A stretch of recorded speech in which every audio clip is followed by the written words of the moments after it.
ಅರ್ಜಿ ಕೊಟ್ಟರು ಕೂಡ ರಾಜ್ಯ ಮಟ್ಟದಲ್ಲಿ ಒಬ್ಬ ಸೀನಿಯರ್ IAS ಆಫೀಸರ್ನ ACS ಮಟ್ಟದ ಅಧಿಕಾರಿನ ನೇಮಕ ಮಾಡಿದ್ದೇನೆ. ಮುಂದಿನ ದಿನದಲ್ಲಿ ಅದಕ್ಕೊಂದು ಮಂತ್ರಿ ಕೂಡ ಪ್ರತ್ಯೇಕವಾಗಿ ಪಬ್ಲಿಕ್ ಗ್ರೀವೆನ್ಸಸ್ ಏನೇನಿದೆ ಇಲ್ಲಿ ಬಂದಾಗ ನನಗೆ ಯಾರು ಅರ್ಜಿ ಕೊಟ್ಟರು ಕ್ರಮಬದ್ಧವಾಗಿದೆಯೋ ಇಲ್ಲೋ ನ್ಯಾಯಬದ್ಧವಾಗಿ ಸಹಾಯ ಮಾಡೋಕ್ಕೆ ಸಾಧ್ಯನೋ ಏನು ಅಂತೇಳಿ ಅವ್ರಿಗೆ ನ್ಯಾಯನ ಒದಗಿಸ್ಕೊಡ್ಬೇಕು ಅನ್ನೋ ದೃಷ್ಟಿಯಿಂದ ಅವರ ಧ್ವನಿಯನ್ನು ಕೇಳಬೇಕು.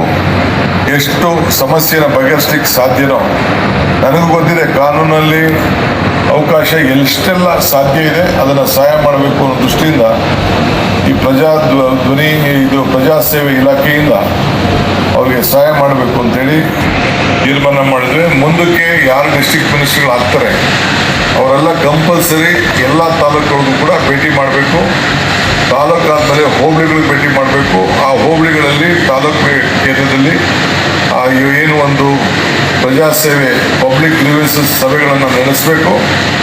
ನಡೆಸಿ ಎಲ್ಲ ಕಡೆಗೂ ಪ್ರವಾಸ ಮಾಡಬೇಕು. ಶಾಸಕರು ಕೂಡ ಹೋಬಳಿ ಮಟ್ಟಕ್ಕೆ ಹೋಗಬೇಕು, ಪಂಚಾಯಿತಿ ಮಟ್ಟಕ್ಕೆ ಹೋಗಬೇಕು. ಮತ್ತು ನಮ್ಮ ಅಧಿಕಾರಿಗಳು ಕೂಡ ಆ ಜವಾಬ್ದಾರಿಯನ್ನು ನಾವು ಅದಕ್ಕೆ ವಹಿಸ್ತಾ ಇದ್ದೀವಿ. ಸೊ ನಾವು ಬರ ಘೋಷಣೆ ಮಾಡೋಕ್ಕಿಂತ ಮುಂಚಿತವಾಗಿ ಅನೇಕ ಏನೇನು ಕೊರತೆಗಳಿದೆ ಅದಕ್ಕೆಲ್ಲ ನಾನು ಮಾರ್ಗದರ್ಶನ ಕೊಟ್ಟಿದ್ದೇನೆ.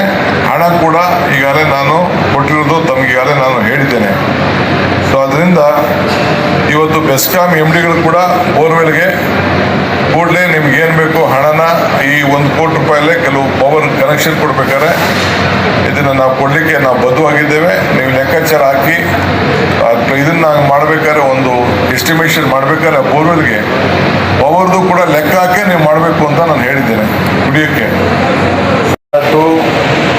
ಬರ, ಕುಡಿಯೋ ನೀರು, ಮಳೆ ಇವೆಲ್ಲ ಪ್ರಕೃತಿಯ ನಿಯಮ. ಇದನ್ನೆಲ್ಲ ಕೂಡ ಎಲ್ಲರೂ ಕೂಡ ಅರ್ಥ ಮಾಡಿಕೊಂಡು ನಾವೆಲ್ಲರಿಗೂ ಕೂಡ ಅಣ್ಣ ತಮ್ಮದಿರಂತೆ ಪಕ್ಕಪಕ್ಕದ ರಾಜ್ಯ ಹೆಂಗೆ ನಾವು ಆಂಧ್ರ, ತೆಲಂಗಾಣ, ಕರ್ನಾಟಕ ಸೆಂಟ್ರಲ್ ಮಿನಿಸ್ಟ್ರು ಹೆಂಗೆ ನಾವು ಇದರಲ್ಲಿ ಮೀಟಿಂಗ್ ಮಾಡಿ ಒಂದು ಸೊಲ್ಯೂಷನ್ ಬಂದಿದ್ದೀವಲ್ಲ, ಅವರು ಅನೇಕ ವಿಚಾರಗಳು ಅವರು ಒಪ್ಕೊಂಡಿದ್ದಾರೆ, ನಾವು ಒಪ್ಕೊಂಡಿದ್ದೀವಿ. ಆಲ್ವೇಸ್ ನಾವು ಒಬ್ಬೊಬ್ಬರಿಗೆ, ಯಾಕೆಂದ್ರೆ ಎಲ್ಲರೂ ರೈತರಲ್ವಾ, ಒಬ್ಬೊಬ್ಬರು ನಾವು ಒಂದು ಸಣ್ಣ ಕೆಲಸ ಮಾಡಬೇಕು. I am always positive. Within 1 word to tell, Mekedad project is for Tamil Nadu. More beneficial for Tamil Nadu, less beneficial for Karnataka. For Karnataka only 10-20%, 80% for Tamil Nadu. Thank you. 800 ಕೊಡ್ತಿದ್ದೀನಿ, 1000 ಕೊಡ್ತೀನಿ ಅಂತೇಳಿ ಯಾರು bill ತೆಗೆದುಕೊಳ್ತಾ ಪ್ರಶ್ನೆ ಇಲ್ಲ. ಅದು ಕೂಡ ಹೇಳಿದ್ದೇನೆ. ಜೊತೆಗೆ ರೈತರುಗಳಿಗೆ ಮುಂದಕ್ಕೆ ಮಳೆ ಆದರೆ ಬೀಜಕ್ಕೆ ಏನು ಮಾಡಬೇಕು, ಗೊಬ್ಬರಕ್ಕೆ ಏನು ಮಾಡಬೇಕು, ಅದಕ್ಕೆಲ್ಲ ಸಿದ್ಧತೆ ಪ್ಲಾನ್ ಆಫ್ ಆ್ಯಕ್ಷನ್ ಮಾಡಬೇಕು ಅಂತ ಕೂಡ ನಾನು ಹೇಳಿದ್ದೇನೆ. ಬೆಳೆ ವಿಮೆ ವಿಚಾರದಲ್ಲಿ ರೈತರಿಗೆ ನೀವೇನು ಸಹಕಾರ ಕೊಡಬೇಕು ಅದು ಕೂಡ ಆಗಬೇಕು ಅಂತೇಳಿ ಅಧಿಕಾರಿಗಳಿಗೆ ಸೂಚನೆ ಮಾಡಿದ್ದೇನೆ. ಈಗಾಗಲೇ ರಾಜ್ಯಾದ್ಯಂತ ಏನು ಬರ್ತಾ ಇದೆ ದಾಖಲೆಗಳನ್ನು ಸರಿಯಾದ ರೀತಿಯಲ್ಲಿ ಸರ್ಕಾರಕ್ಕೆ ನೀಡಬೇಕು. ಅದನ್ನು ನಾವು ಸೆಂಟ್ರಲ್ ಗೌರ್ಮೆಂಟ್ಗೆ ಕೊಡಬೇಕು. ಅವರು ಟೀಮ್ ಬರ್ತಾರೆ. ಟೀಮ್ ಬಂದಾದ್ಮೇಲೆ ನಾವು ಎಲ್ಲೆಲ್ಲಿ ಬರ ಘೋಷಣೆ ಮಾಡಬೇಕು ಅನ್ನೋದು ಕೂಡ ಅದನ್ನು ಸೈಂಟಿಫಿಕ್ ಆಗಿ ನಾವು ಮಾಡಬೇಕಾಗ್ತದೆ. ನಮ್ಮ ರೆವಿನ್ಯೂ ಮಿನಿಸ್ಟ್ರು, RDPR ಮಿನಿಸ್ಟ್ರು ಅವರೆಲ್ಲ ಕೂತ್ಕೊಂಡು ಅವರೆಲ್ಲ ಸೇರಿ ತೀರ್ಮಾನ ಮಾಡ್ತಾರೆ. ಈಗಾಗಲೇ ನಾವು ಅದಾದಮೇಲೆ ನಾವು ಯಾವ ತಾಲೂಕನ್ನು ಬರ ತಾಲೂಕು ಅಂತೇಳಿ ಘೋಷಣೆ ಮಾಡಬೇಕು ಅನ್ನೋದು ಕೂಡ ನಾವು ಯೋಚನೆ ಮಾಡ್ತೀವಿ. ದಾಖಲೆಗಳ ಪ್ರಕಾರ ಯಾವುದೋ ಒತ್ತಡದ ಮೇಲೆ ನಾನು ಘೋಷಣೆ ಮಾಡಲಿಕ್ಕಾಗೋದಿಲ್ಲ. ಅದೇನು ಕ್ರೈಟೀರಿಯಾ ಇದೆ ಆ ಕ್ರೈಟೀರಿಯಾನೇ ನಾವು ಬಳಸ್ಕೊಳ್ಬೇಕು.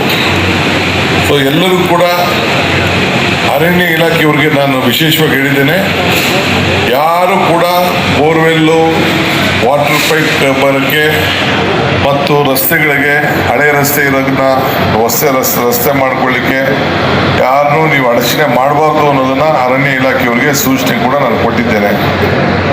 ಬಡವರಿಗೆ ನಿವೇಶನ ಕೊಡಬೇಕಾಗಿದೆ, ಅದಕ್ಕೆ ಗೌರ್ಮೆಂಟ್ ಲ್ಯಾಂಡ್ ಎಲ್ಲೆಲ್ಲಿದೆ ಅಂತೇಳಿ ಪಟ್ಟಿ ಮಾಡಿ ಅಂತ ನಾನು ಹೇಳಿದ್ದೇನೆ. ಒಂದಕ್ಕೆ ಒಂದು ದೊಡ್ಡ ಆಂದೋಲನ ರೀತಿಯಲ್ಲಿ ಬಡವರಿಗೆ ಸೈಟ್ ಹಚ್ಚುವಂಥ ಕಾರ್ಯಕ್ರಮ ಕೂಡ ಯಾರು ಸೈಟ್ಲೆಸ್ ಇದ್ದಾರೆ, ಫ್ಯಾಮಿಲಿಗಳು ಡಿವೈಡ್ ಆಗಿದೆ ಅಂಥವಕ್ಕೆಲ್ಲ ಕೂಡ ನಾನು ಮುಂದಕ್ಕೆ ಒಂದು ಯೋಜನೆಯನ್ನು ರೂಪಿಸ್ತಾ ಇದ್ದೇನೆ. ನೇಮಕಾತಿ ವಿಚಾರ 71,000 ನೇಮಕಾತಿನ ಈಗಾಗಲೇ ನಾವು ಮಾಡ್ತಾ ಇದ್ದೀವಿ.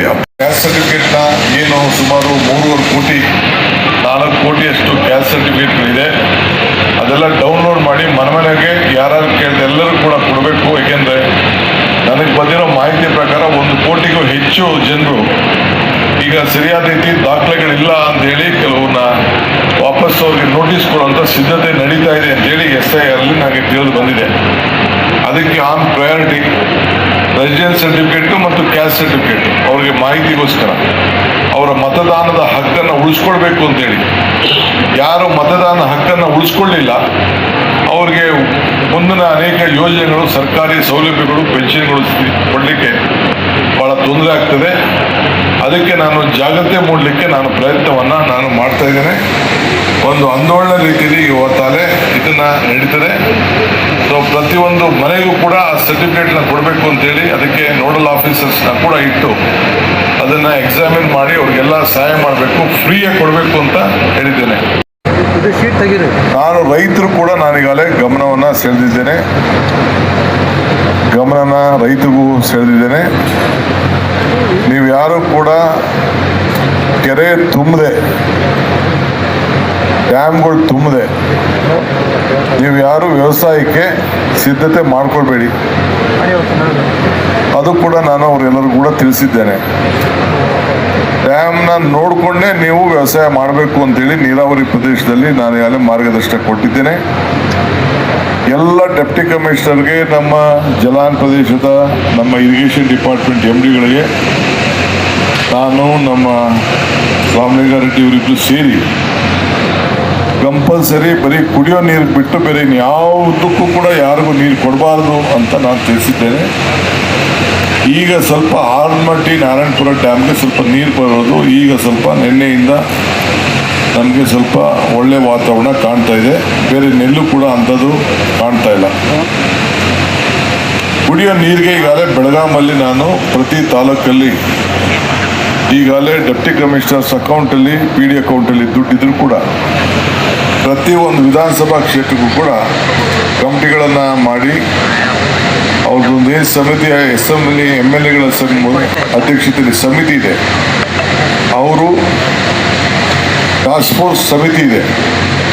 ಅವರಿಗೆ 1 ಕೋಟಿ ರೂಪಾಯಿ ಬಿಡುಗಡೆ ಮಾಡಲಿಕ್ಕೆ ಆದೇಶವನ್ನು ಕೊಟ್ಟಿದ್ದೇನೆ. Only on drinking water, pipeline ಇರ್ಬೋದು, ಬೋರ್ವೆಲ್ ಇರ್ಬೋದು, ಮತ್ತೊಂದು. ಬಟ್ ಯಾವುದೇ ಬೋರ್ವೆಲ್ ಕೊರಿಬೇಕಾದ್ರೆ ಆ ಜಾಗದಲ್ಲಿ GPS ಆಗಬೇಕು. ಕೆಲಸ ಮಾಡೋಕ್ಕಿಂತ ಮುಂಚಿತವಾಗಿ ಕೆಲಸ ಮಾಡಾದ್ಮೇಲೆ ಮಧ್ಯದಲ್ಲಿ, ಸಾರ್ವಜನಿಕರ ಮಧ್ಯದಲ್ಲಿ 16 ಜನದ ಹತ್ರ ಸಿಗ್ನೇಚರ್ ಮಾಡಿಸ್ಕೊಳ್ಬೇಕು, ದಾಖಲೆ ಇರಬೇಕು, ಫೋಟೋ ಇರಬೇಕು, ವಿಡಿಯೋ ಇರಬೇಕು ಅಂತ ಹೇಳಿದ್ದೇನೆ. ಯಾಕೆಂದರೆ ಹಿಂದೆ ನನಗೆ ಬೇಕಾದಷ್ಟು ವರದಿ ಬಂದಿದೆ. ಬೋರ್ವೆಲ್ಲೇ ಕೊರದೆ, ಯಾವುದೋ ಹಳೆ ಬೋರ್ವೆಲ್ಗೆಲ್ಲ ಬಿಲ್ ಮಾಡಿದಂಥ ದಾಖಲೆಗಳೆಲ್ಲ ಇದೆ. ಸೊ ಎಷ್ಟು ಆಳ ಕೊರೆದಿದ್ದಾನೆ ಅದು ಕೂಡ ದಾಖಲೆ ಮಾಡಿ ಇಟ್ಕೋಬೇಕು. ಹೋಗಿ ಬರೀ ಇದನ್ನ ಪಾಸಿಟಿವ್ ಆಗಿ ಅಪ್ರೋಚ್ ಮಾಡಿಕೊಂಡು ಸಮಸ್ಯೆಗಳನ್ನ ಪರಿಹಾರ ಕಂಡುಹಿಡಬೇಕು. ಸಮಸ್ಯೆಗಳ ಪರಿಹಾರ ಕಂಡುಹಿಡದೆ ಬರೀ ಉತ್ತರ ಬರೀ ಏನೋ ಒಂದು ಹಾಕಿ ಪರಿಶೀಲಿಸಿ ಅದು ನೋಡಿ ಅದು ತಗೊಬನ್ನಿ ಅಂತ ತಿರ್ಸೋವಂಥ ಕೆಲಸ ಆಗಬಾರ್ದು. ಆ ನಿಟ್ಟಿನಲ್ಲಿ ಕೆಲಸ ಆಗಬೇಕು ಅಂತೇಳಿ ಈಗಾಗಲೇ ನಾನು ಅವ್ರಿಗೆಲ್ಲ ಮಾರ್ಗದರ್ಶನವನ್ನು ಕೊಟ್ಟಿದ್ದೇನೆ. ಈಗಾಗಲೇ ನಾಳಿದ್ದು ಸೋಮವಾರ ನಾನೆಲ್ಲ MPಗಳು ಕೂಡ, ನಮ್ಮ ಕೆಲವು ಸೀನಿಯರ್ ಮಿನಿಸ್ಟರ್ಸು ನಾವು ಭೇಟಿ ಮಾಡ್ತಾ ಇದ್ದೀವಿ ಡೆಲ್ಲಿಗೆ.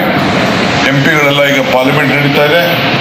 ಅವ್ರಿಗೂ ಕೂಡ ನಾನು ಎಲ್ಲರೂ ಕೂಡ ಕೆಲವೊಂದು ಏನಿಲ್ಲ, ನಮ್ಮ ರಾಜ್ಯದ ಸಮಸ್ಯೆ ಏನೇನಿದೆ, ನೀರಾವರಿ ವಿಚಾರ ಇರ್ಬೋದು, ರಾಜ್ಯದ ಸಮಸ್ಯೆ ಇರ್ಬೋದು, ಎಲ್ಲ ಕೂಡ ಅವ್ರಿಗೆ ತಿಳಿಸ್ಬೇಕಾಗಿದೆ.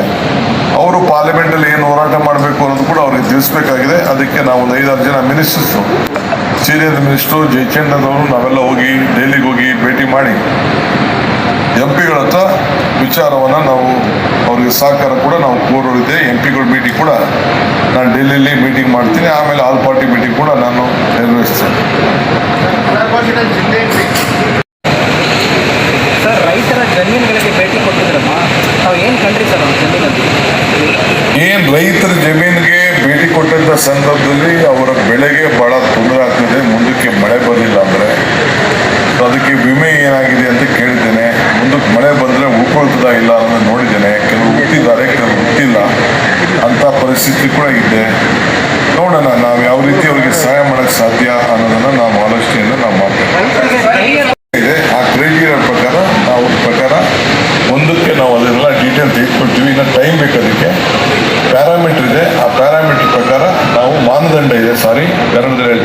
ಮಾನದಂಡ ಇದೆ, ಆ ಮಾನದಂಡ ಪ್ರಕಾರ ನಾವು ಮಾಡ್ತೀವಿ.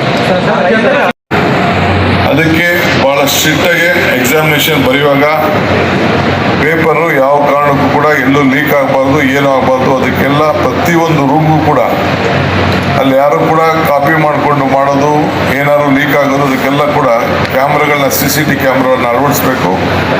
ಜಿಲ್ಲಾ ಅಧಿಕಾರಿಗಳೆಲ್ಲ ಕಂಪ್ಲೀಟ್ ಮಾನಿಟರ್ ಮಾಡಿಕೊಂಡು ರಾಜ್ಯದ ಎಲ್ಲ ಅಧಿಕಾರಿಗಳನ್ನ, ಆ ಜಿಲ್ಲೆಯಲ್ಲಿ ಯಾರ್ಯಾರು ಅಧಿಕಾರಿಗಳಿದ್ದಾರೆ, ಶಿಕ್ಷಣ ಇಲಾಖೆ ಇರ್ಬೋದು, ಯಾವುದೇ ಇಲಾಖೆ ಇರ್ಬೋದು, ಎಲ್ಲರೂ ಕೂಡ ಅವ್ರನ್ನ ಉಪಯೋಗಿಸ್ಕೊಳ್ಬೇಕು ಅಂತ ನಾನು ಈಗ ಅವರಿಗೆ ತಿಳಿಸಿದ್ದೇನೆ.